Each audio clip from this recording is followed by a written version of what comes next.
ова издание, американскиот претседател најави потпишување на извршната наредба со која времено ќе ја запре имиграцијата, односно издавањето на зелени карти. Македонските власти подготвуваат помош за домашната економија, но и ново задолжување. Деталите во интервју со министерката за финансии. Нью Орлеанс, непознат уметник остава анонимни охрабрувачки пораки за медицинските работници. Останете со нас, ќе ви кажеме повеќе. Поздрав од Вашингтон, ова е гласот на Америка на македонски јазик, а јас сум Никола Крстик. Почнуваме веднаш ударните вести.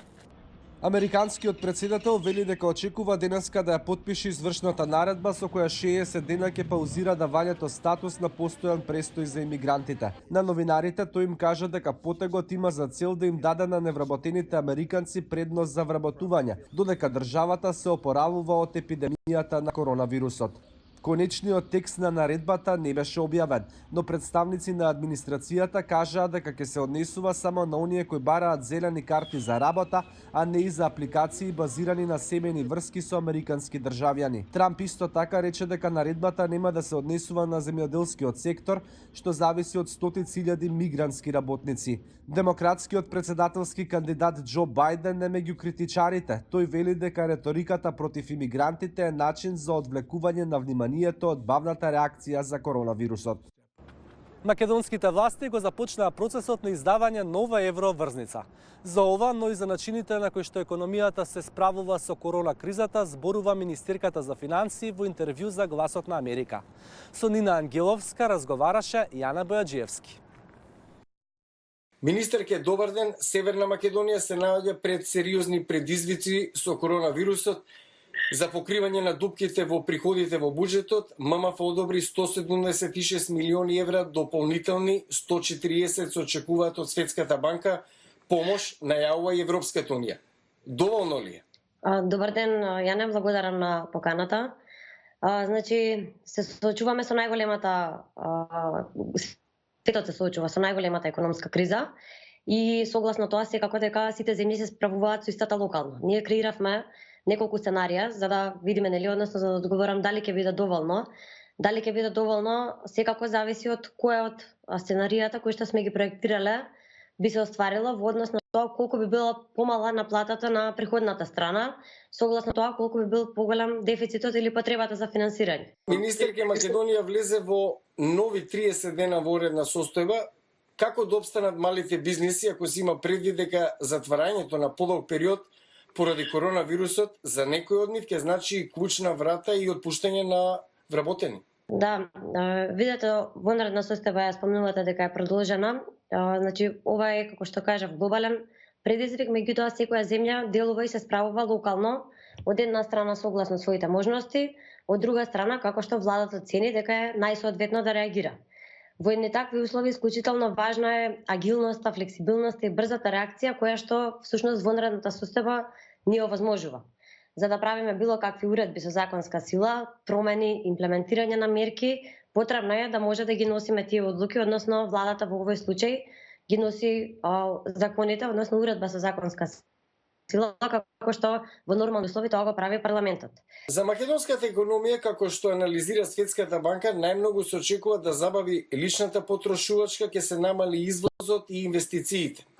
Меѓутоа, токму овие три компоненти беа едни од главните двигатели на економскиот раст на Северна Македонија изминатиот период. Има ли планови за алтернативен поттик или ребаланс на буџетот е неминовно и неопходно?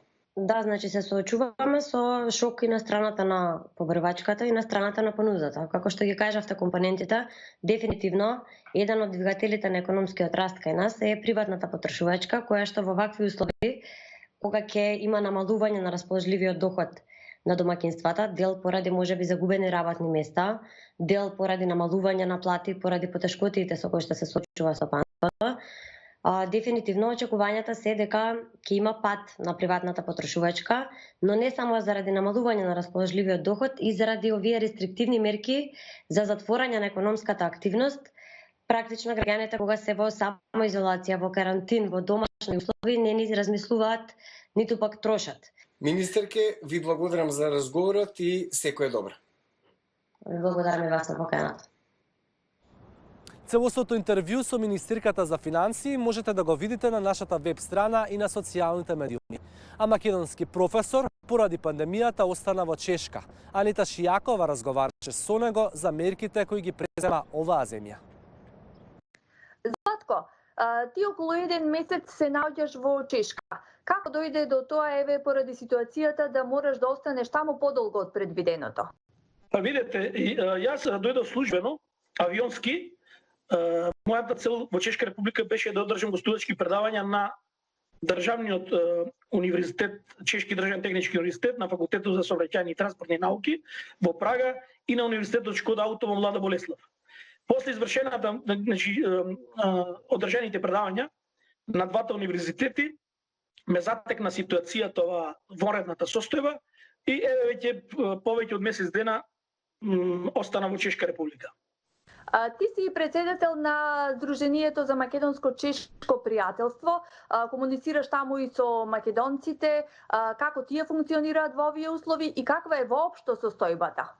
Состојбата би рекол во однос на обкружувањето и во другите европски држави и она што го пратиме преку социјалните мрежи према Македонија, би рекол дека е тука релаксирана со самиот факт што нема, значи, полициски час.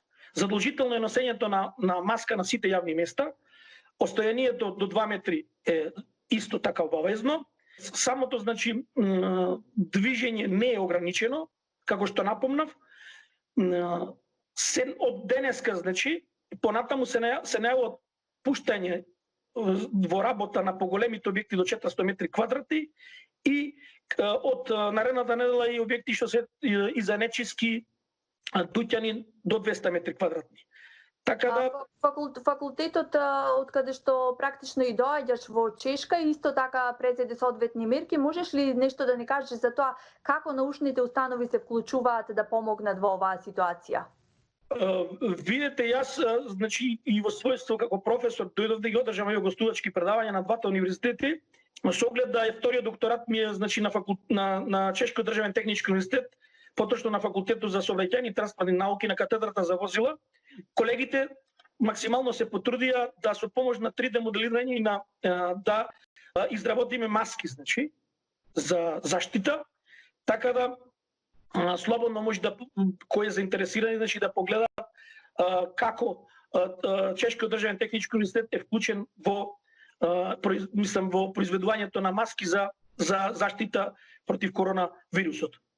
Иначе, јас ти благодарам на разговорот. Чувај се во Чешка.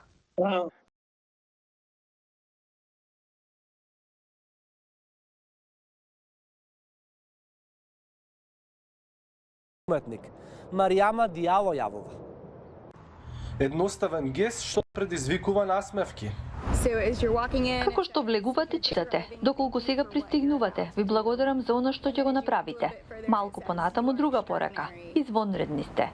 Специјализантката Лесли Милер, која работи во одделот за педиатрија, префера да ги прочита шарените пораки оставени од мистериозниот писател. А кога заминувате, кога излегувате за да си одите дома, пишува. Ако заминувате, ви благодарам, одморете се. Навистина е убаво. Мене барем многу ми значи. Пријатно шарено изненадување. Прави да се чувствувате убаво на пат за дома, по долгата смена на работа. Пораките го греат срцето, вели техничарката од лабораторија Минерва Мартин. Ни дава надеж. Нью Орлеанс е во сојузната држава Луизијана. 1000 случаи. Клиничкиот центар Ошнер е еден од најголемите во областа, а од неодамна и дел од обичните соби се пренаменети во единици за интензивна нега за да се помогне во прифаќањето на зголемениот број пациенти со COVID-19. Тоа е се за ова издание на Newsflash. Поздрав од Вашингтон. Чувајте се и бидете добро.